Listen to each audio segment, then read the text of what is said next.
পশ্চিমবঙ্গে গরু জবাই নিষিদ্ধ হওয়ার সঙ্গে সঙ্গে হাজার হাজার হিন্দু গরু ব্যবসায়ীরা বিপদে পড়েছে।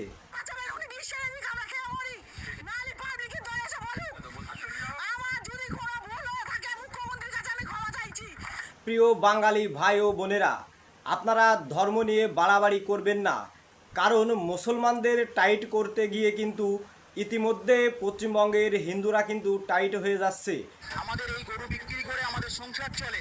আমি আজকে ওপেন আমাদের আর্থিক সমস্যা, সরকার যে পেটে লাথি মারলো আমাদের, এই লাথি মারার কষ্ট, এই যে কি যন্ত্রণা দিয়েছে, এর থেকে আমি বিষ হাতে নিয়ে ঘুরছি, বিষকে আত্মহত্যা করবো।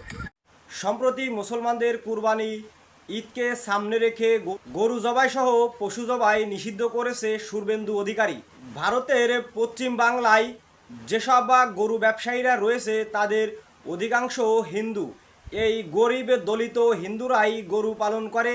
কেউ এই গরু পুষে, তারা ঘর ঠিক করে, ছেলে মেয়ে বিয়ে দেয়, জাগা জমি কেনে, সন্তানদের পড়ালেখা করায়।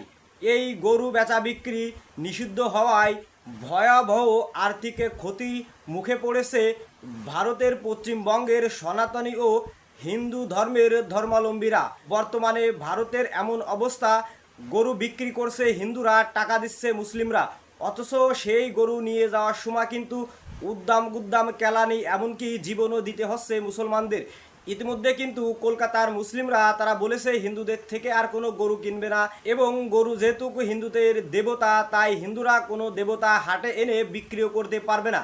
এই নিয়ে ইতিমধ্যে কিন্তু অনেকেই আত্মহত্যার পথ বেছে নিয়েছে, এবং মিডিয়ার সামনে অনেকে বক্তব্য দিচ্ছে যে শুভেন্দু অধিকারী তাদেরকে বিষ এনে দিক, তারা খেয়ে আত্মহত্যা করবে, কারণ তাদের মরা ছাড়া আর কোনো পথ নেই। সবসময় নির্বাচনের আগে বিজেপি সরকার বাংলাদেশি রোহিঙ্গা বলে, এবং বাংলাদেশে জামাতের উত্থান, মৌলবাদীর উত্থান, এই ভয় দিয়েই কিন্তু পশ্চিমবঙ্গের হিন্দুদের থেকে ভোট নিয়ে তারা সরকার গঠন করেছে। আর সরকার গঠন করার সঙ্গে সঙ্গে তাদের প্রথম যে সিদ্ধান্ত, সেই সিদ্ধান্তে লক্ষ লক্ষ হিন্দুরা পথের ভিখারি হয়ে গিয়েছে এক সিদ্ধান্তে। তাই বলবো, বাঙালি জাতি ঐক্য গড়ো, চরমপন্থী বিজেপি বিদায় করো।